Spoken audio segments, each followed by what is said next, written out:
हमारी योजना तो बहुत दिनों से चल रही है, लेकिन ये स्पेशली यज्ञ के लिए जो बैठक हुई थी, आज से 5 महीना पहले हुई थी। तो 5 यहाँ महीना पहले सोचे थे और 5 महीना में सब तैयारियां पूरी भी हो गई। जी जी जी जी, पूरे समाज का सहयोग रहा और पूरे समाज के सहयोग से इस तरह का कार्यक्रम अब जो देख रहे हैं व्यवस्था, पूरे समाज का इसमें सहयोग सहभागिता है, जो आपको दिख रहा है इसके लिए। अच्छा, आपके गांव में मकेर में क्या इससे पहले ऐसा कभी भव्य यज्ञ हुआ था कि नहीं? नहीं, हमारे मेरे पिताजी का देहांत 2022 में हो गई है, तो उस समय हम पूछे थे पिताजी से, उस समय 82-83 साल उनका एज था, कि पापा इस तरह का आयोजन यज्ञ अपने गांव में हुआ है? तो वो बता रहे थे कि नहीं, इस तरह का तो आयोजन अपने यहाँ नहीं हुआ है।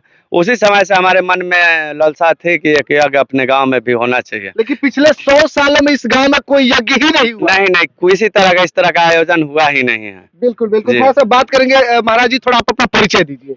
जी, पत्रकार बंधु, पहले तो आपके खबर को साधुवाद। मैं तुलसी मानस मंदिर वाराणसी दुर्गा कुंड से श्री श्री 108 श्री श्री विदेशी बाबा जी महाराज, और मेरा परिचय हुआ।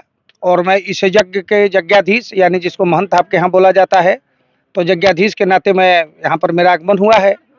ये जो यज्ञ है, कितने दिवसीय यज्ञ है और क्या लगता है कितनी व्यवस्थाओं में यहाँ पे इस यज्ञ को कराया जा रहा है? प्रशासन की क्या व्यवस्था है, भंडारे की क्या व्यवस्था है, कितने जमीन पे इस यज्ञ को लगवाया जा रहा है? इस यज्ञ का आप देखे होंगे पत्रकार बंधु, आपके यहाँ भी गोपालगंज क्षेत्र में भी और हर जगह मैं जाता हूँ यज्ञ होता है।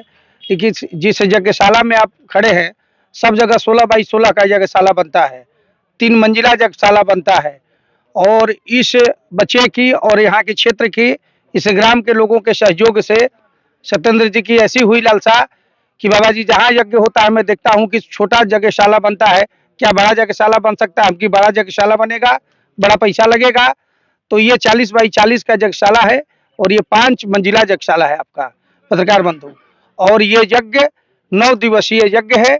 एक दिन जो 29/3 यानी शनिवार के दिन जो जल यात्रा होगा, उसको छोड़ के 30 तारीख से लेकर 7 अप्रैल को ये यज्ञ समापन होगा। ये यज्ञ जो है कि 9 दिवसीय यज्ञ है, पाठात्मक और हवनात्मक, यानी पूरी दुर्गा पूजा है, चैत्र नवरात्र की ये नवरात्रा है।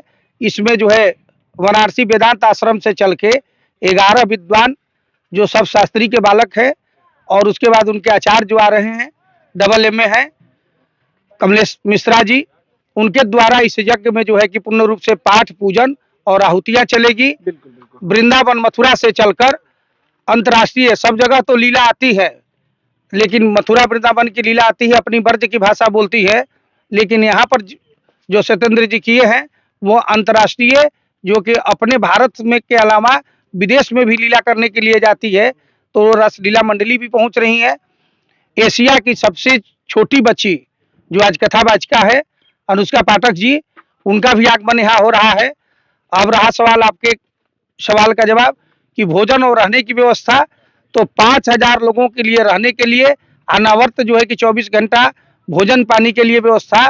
किसी को किसी प्रकार की क्षेत्रीय यहाँ आपके लोकल जो है कि पुलिस के द्वारा बाउंसर लोगों की भी व्यवस्था है, और क्षेत्र के जो जितने बच्चे ग्राम के हैं सब वॉलंटियर की ड्यूटी करेंगे कि जो भी श्रद्धालु आते हैं इस जगह में यज्ञ की परिक्रमा करने के लिए, यज्ञ में कथा श्रवण करने के लिए, मेला से लुत्फ उठाने के लिए, तो किसी को कोई तकलीफ नहीं हो। अगल बगल चारों तरफ मेला परिसर में CCTV कैमरा का भी प्रोग्राम है, जिससे कि आने वाले श्रद्धालुओं को कहीं से किसी प्रकार की कोई दिक्कत नहीं हो। बिल्कुल बिल्कुल, थोड़ा सा आपको बता दें कि अभी हम जिस जगह पे खड़े हैं, इसके आसपास के लगभग 100 एकड़ एरिया को खाली कराया गया है। बाबा, ये जो सारा का सारा जगह, इस सारे जगह में मेला लगेगा? बिल्कुल लगेगा।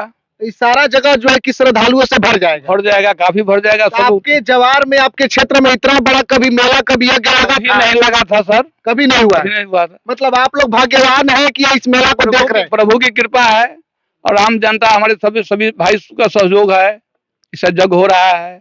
क्या कहिएगा बाबा, यज्ञ हुआ था इसके पहले कभी नहीं हुआ था, लेकिन इस बार हो रहा है। इस बार हो रहा है। मतलब सौभाग्य है कि इस बार इस यज्ञ को देख रहे हैं आप लोग। बहुत बहुत सौभाग्य की बात है हमारे प्रखंड के लिए, हमारे पंचायत के लिए। बिल्कुल बिल्कुल।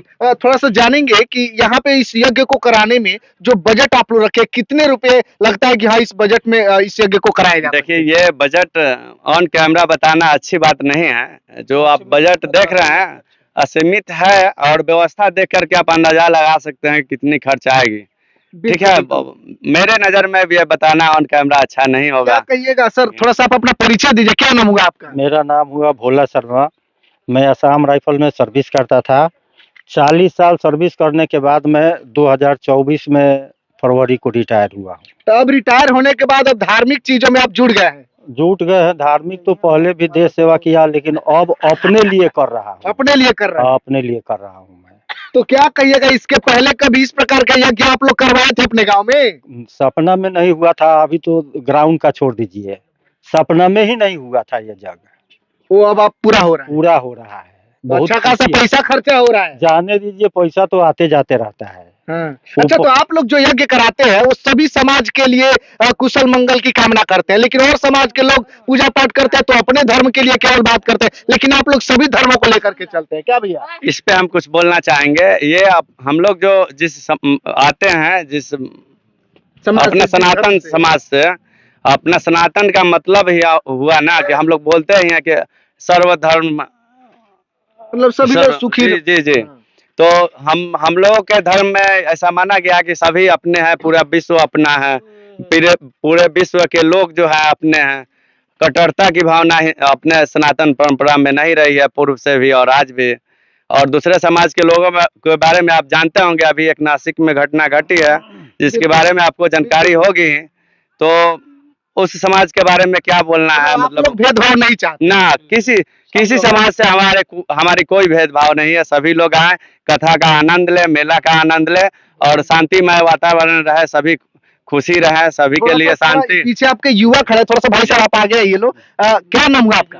जी मंजीत कुमार। मंजीत जी, बहुत कम उम्र है, इसके पहले आप लोग यहाँ पे यज्ञ देखे थे? जी कभी नहीं। कभी नहीं हुआ है। यहाँ पे कलाकार सब भी, भोजपुरी के बहुत बड़े बड़े स्टार लोग भी आ रहे हैं। जी बहुत बड़े स्टार लोग भी आ रहे हैं, जैसे कि गुंजन भी होगा, रितेश पांडे जी होगा, आर्यन बाबू होगा, बहुत लोग आ रहा है ऐसे। तो मतलब इस पंडाल में, इस यज्ञ में वो लोग भी शिरकत करेंगे, शामिल होंगे? जी जी। थोड़ा सा बताइए कौन कौन कलाकार है जो इस यज्ञ में पहुंच रहे हैं? जी, कलाकार का तो लिस्ट बहुत सारा है। जैसे मुख्य रूप से बता देते हैं कि रितेश जी हैं, रितेश पांडे जी, आपको राकेश मिश्रा जी हैं, अनुपमा जी हैं, आपको निशा उपाध्याय जी हैं, अरमान बाबू हैं, आपको गुंजन भैया हैं। इस तरह के जितने तमाम कलाकार हैं सभी लोग आएंगे और अपने यहाँ अच्छा, यज्ञ में मेला शामिल में होंगे। क्या व्यवस्थाएं रहेंगी? जैसे मेला में बहुत लोग खरीदारी करने के लिए आते हैं, लोग झूला झूलने के लिए आते हैं, ये सब चीजें नहीं मिलता, तो यहाँ पे उस सब का क्या व्यवस्था है? जी, मेला में तो अपने यहाँ जैसे वो डिज्नीलैंड मेला है, आपको ये मीना बाजार है,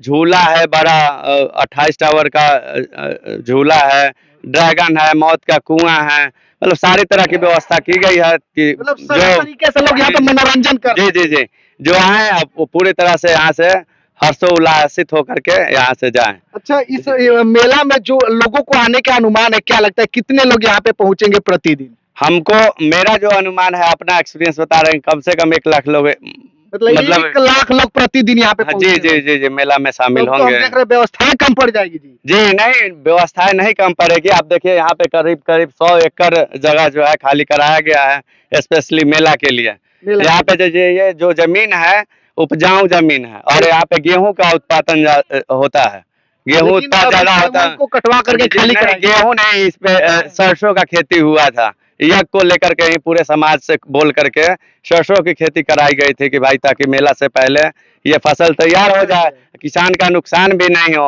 और यज्ञ भी संपन्न थोड़ा हो सा जाए। जानेंगे कथा के बारे में, कौन कथा करने के लिए कथावाचक कौन आ रहे हैं और क्या समय रहेगा कथा कहने का? जैसे कथावाचिका तो जैसा आप भी जानते हैं, उनके बारे में विश्व में सारे लोग जानते हैं कि विश्व की सबसे छोटी बच्ची हैं जिनका नाम है अनुष्का पाठक जी। वो उनका रहने वाले हैं कुशीनगर उत्तर प्रदेश की, और वो आ रही हैं यहाँ पे कथा के लिए। 8 वर्ष की अनुष्का पाठक इस जी, कथा जी, को जी। कहने के लिए आ रही है। और जो कथा की टाइमिंग रखी गई है वो 5 से 8। मतलब शाम को 5 बजे से रात्रि 8 बजे जी, ताकि जी। दिन में सभी लोग अपना काम निपटा ले, शाम जी। को आराम से कथा कथा सुने और उसके बाद जो रंग कार्यक्रम है, रासलीला वगैरह है, उसके बाद वो सब कार्यक्रम का लोग आनंद लें। क्या कहिएगा सर, कहाँ तक जहाँ से लोग वीडियो देख रहे हैं इस यज्ञ में पहुंचना चाहिए कि नहीं? बिल्कुल हार्दिक स्वागत है उनका। बिल्कुल आना चाहिए। बिल्कुल आना चाहिए उनको। क्या कहिएगा बाबा, यज्ञ में पहुंचना चाहिए कि नहीं लोगों को? बिल्कुल हर्षोल्लास के साथ, बहुत खुशी के साथ है। ऐसा कभी इस धरती पर हुआ ही नहीं है हम लोगों के बहुत पूर्वजों से, मतलब कभी नहीं हुआ है? कभी नहीं मतलब हुआ। जो पूर्वज नहीं कर पाए वो आप लोग कर रहे हैं? जी ये तो समाज का कृपा है। बिल्कुल बिल्कुल। तो चलिए पीछे देखिए किस तरीके से एक तरफ पंडाल तैयार किया जा रहा है, मतलब कथा वाचिका के लिए यहाँ पे लोग बैठ करके कथा सुनेंगे। पीछे जो है कि टावर झूला या मीना बाजार तमाम जो झूला है यहाँ पे लग रहा है।